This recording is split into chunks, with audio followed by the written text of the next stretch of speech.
بسم اللہ الرحمن الرحیم۔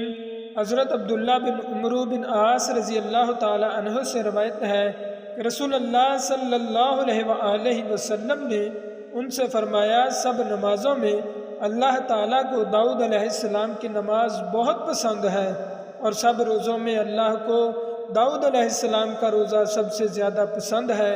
حضرت داؤد علیہ السلام آدھی رات تک سوتے رہتے اور تہائی رات نماز پڑھنے میں گزار دیتے، اور پھر چھٹے حصہ میں سو جاتے، اور ایک دن روزہ رکھتے اور ایک دن افطار کرتے۔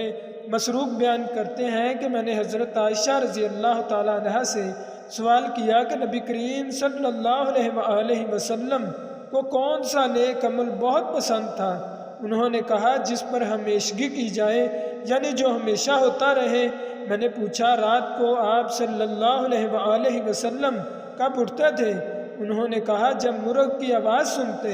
دوسری روایت میں یوں ہے، جب مرغ کی آواز سنتے کھڑے ہو کر نماز پڑھتے۔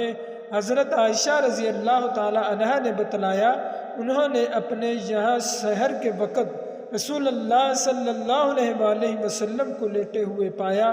حضرت عبداللہ بن مسعود رضی اللہ تعالی عنہ سے روایت ہے کہ انہوں نے کہا، میں نے نبی کریم صلی اللہ علیہ وآلہ وسلم کے ساتھ ایک رات نماز پڑھی۔ آپ صلی اللہ علیہ وآلہ وسلم نے اتنا لمبا قیام کیا کہ میرے دل میں ایک غلط خیال پیدا ہو گیا۔